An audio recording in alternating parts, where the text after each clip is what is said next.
제94칙 능엄경에 보지 않음. 내가 보지 않는 때에는 무엇을 보겠는가? 아난이 말하기를 저는 부처를 본다고 하며 흰 소가 끄는 수레를 타고서 연뿌리의 구멍으로 들어가고 서방정토에 이른다. 본칙 능엄경에서 석가모니 부처님께서는 말씀하셨다. 내가 보지 않는 때에는 내가 보지 않는 곳을 어째서 그대는 보지 못하는가? 만약 내가 보지 않는 것을 그대가 본다면 자연히 그것은 저 불견지상이 아닌 것이다. 만약 내가 보지 않는 땅을 그대도 보지 않는다면 자연히 저 물건이 아니다. 어찌 그대가 아니겠는가? 내용을 보겠습니다. 능엄경에서 석가모니 부처님께서는 말씀하셨다. 내가 보지 않는 때에는 내가 보지 않는 곳을 어째서 그대는 보지 못하는가? 이 구절은 수행자가 본래 면목을 깨닫기 위해서는 어떻게 관법을 지어야 하는지를 잘 보여주고 있습니다. 석가께서 내가 보지 않는 때라고 한 것에는 깊고도 깊은 뜻이 담겨 있습니다. 옛 사람은 말하였습니다. 광채와 경계를 모두 잊어서는 다시 무슨 물건이런가?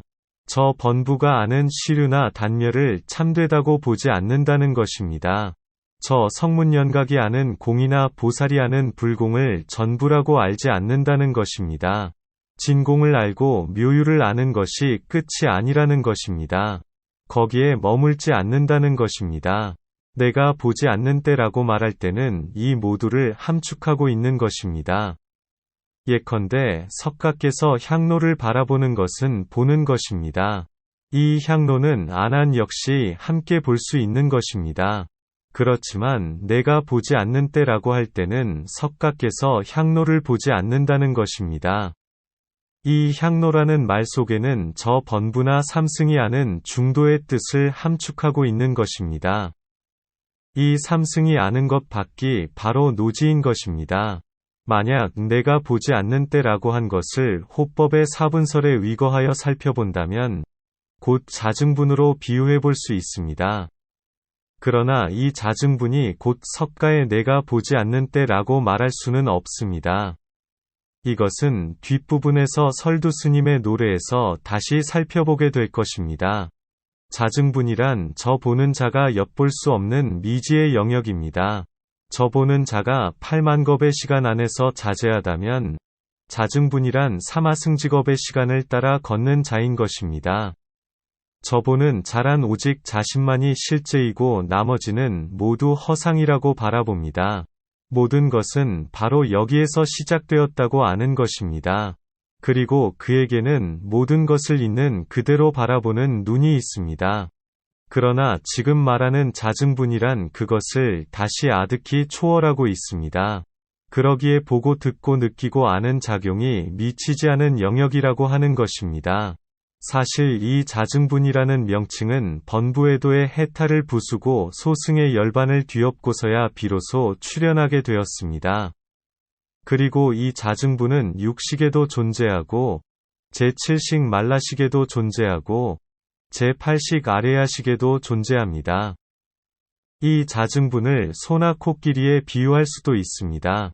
어떤 자는 육식의 소를 보고 어떤 자는 제7식의 소를 보고 어떤 자는 제8식의 소를 보고서 알았다는 견해를 일으킵니다. 누가 제대로 보는 자일까요? 그러기에 열반경에서는 소경을 비유로 설명하고 있는 것입니다. 소경이라고 부르는 것은 곧 제8식에 보는 자를 신이라고 알고 부처라고 아는 것을 말합니다. 제8식의 견계를 부처의 견계라고 알고 신이 세계라고 아는 것을 말합니다. 그의 의식은 이것을 뛰어넘지 못합니다. 그는 이것들의 자초지종을 제대로 알지 못하는 것입니다. 저 보는 자와 보는 자가 마주한 국토가 모두 인연의 화합이라는 것을 알지 못한다는 것입니다. 왜냐하면 8만겁의 눈으로는 이 진실을 꿰뚫어 볼 수 없기 때문입니다. 열반경에서는 말하였습니다. 하루는 어느 곳에 한 왕이 10명의 소경들을 불러서 잔치를 베풀어 주었다. 그리고 잔치 도중에 한 신하로 하여금 코끼리를 끌고 와서 9명이 소경들에게 만져보게 하고서 무엇인지 물어보라고 하였다. 소경들은 코끼리인 줄을 모르고 상아를 만진 소경은 무와 같다고 대답하고, 귀를 만진 소경은 곡식을 까부르는 키와 같다고 대답하고, 머리를 만진 소경은 바위돌과 같다고 대답하고, 다리를 만진 소경은 기둥과 같다고 대답하고, 옆구리를 만진 소경은 담벼락과 같다고 대답하였다. 그리고 코끼리를 만져보지 못한 소경은 여러 사람들의 말을 듣고서 도무지 종잡을 수 없어 모두가 자기를 속이고 있다고 말하였다. 이에 왕이 말하였다. 선남자들이여, 이 소경들이 코끼리에 대해 제대로 말한 것이 아니지만 그렇다고 거짓을 말한 것도 아니다. 이들이 말하는 것이 코끼리라고 할 수 없지만 그렇다고 해서 이것을 떠나서 달리 코끼리가 있는 것도 아니다.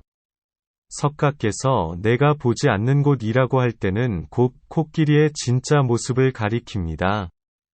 어째서 그대는 보지 못하는가 라고 한 것은 그대는 어째서 이 코끼리 자체를 깨닫지 못하느냐는 것입니다. 어째서 그대는 여전히 소경이냐는 것입니다. 저 코끼리가 소경들에게는 여러 가지 모습으로 비춰진다는 것입니다. 오직 일승의 문에 이르렀을 때 비로소 여실하게 보게 될 거라는 것입니다. 그때 비로소 경전의 뜻도 분명하게 드러나게 될 거라는 것입니다. 여기에 대해 원호 스님은 말하기를 좋은 소식이다.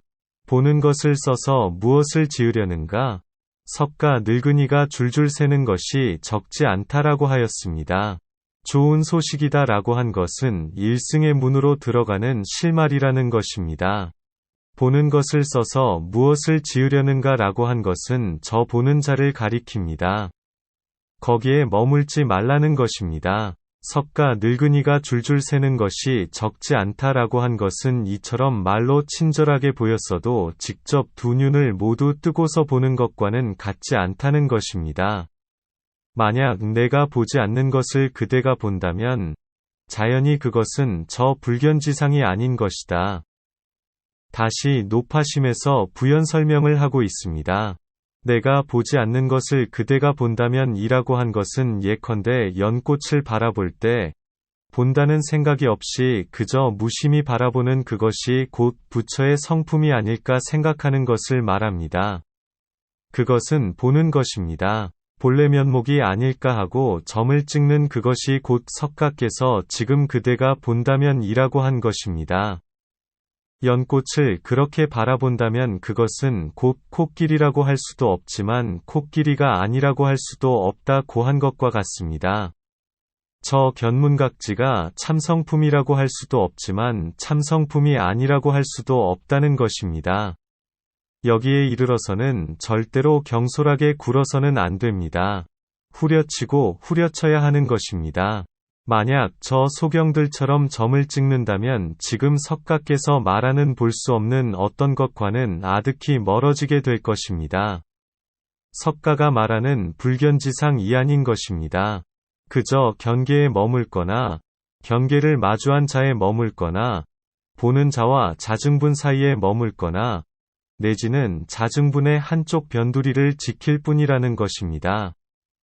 사실은 자증분이라는 명칭 자체가 한쪽 변두리에 해당한다고 하겠습니다.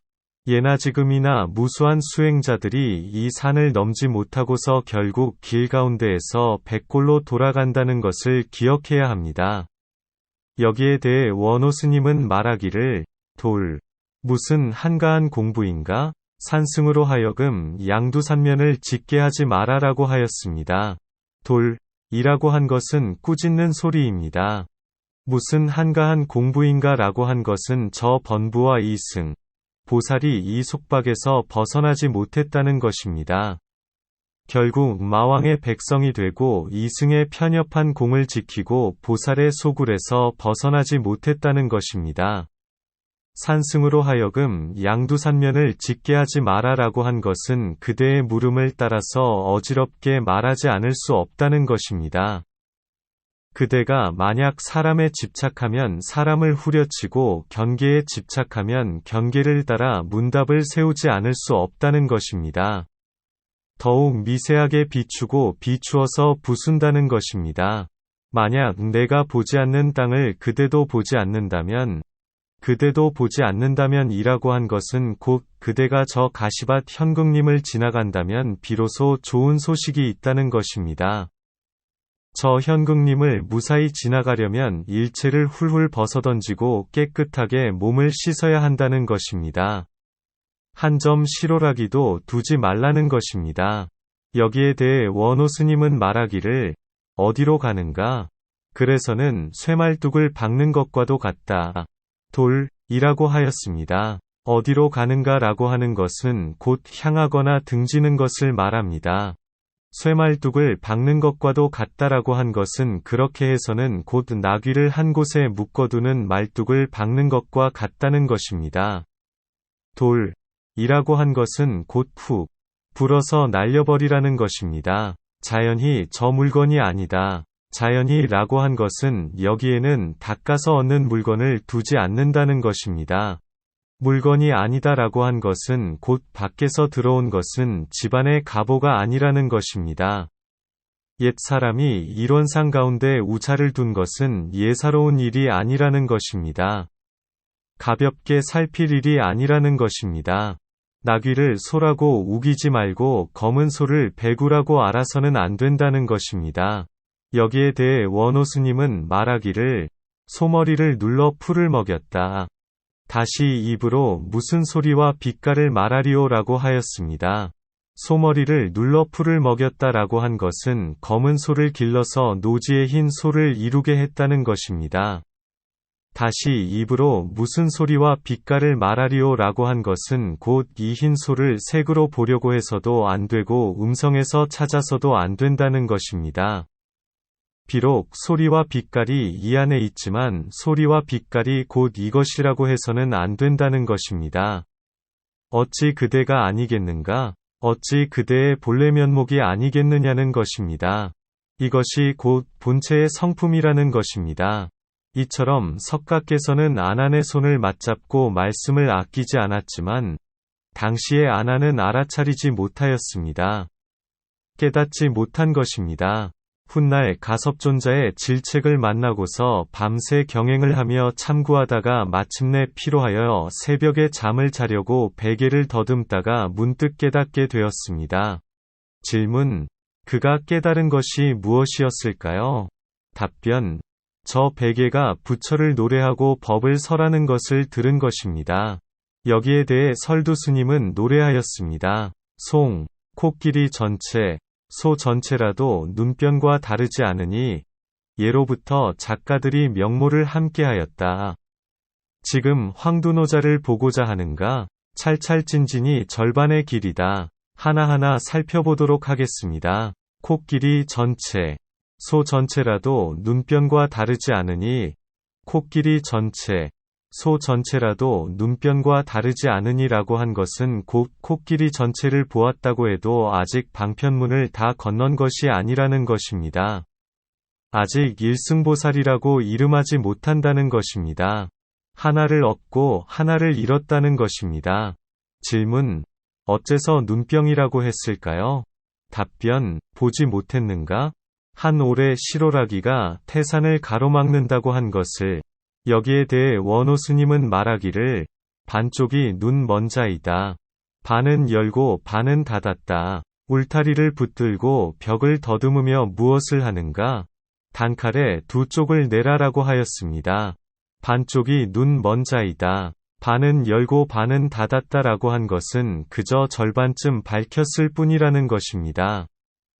울타리를 붙들고 벽을 더듬으며 라고 한 것은 울타리 밖에서 희미하게 듣고 벽을 사이에 두고서 엿듣는 것으로는 일의 전모를 다 알지 못한다는 것입니다. 단칼에 두 쪽을 내라라고 한 것은 거기에 머물지 말라는 것입니다. 거기에 그치지 말고 다시 앞으로 나아가라는 것입니다. 그대가 들고 있는 거울로는 진실을 여실하게 비추지 못한다는 것입니다. 예로부터 작가들이 명모를 함께하였다. 명모를 함께하였다라고 한 것은 곧 때로는 풀 한 줄기를 써서 장육금신을 짓고 때로는 장육금신을 풀 한 줄기로 썼다는 것입니다. 조주 스님의 혓바닥이 도리천을 덮었다는 것입니다. 여기에 대해 원호 스님은 말하기를 서천의 28대 조사들, 이 땅의 6대 조사들, 그리고 천하의 노화상들이 3대와 같고 좁쌀과 같았어도 오히려 부족하다라고 하였습니다.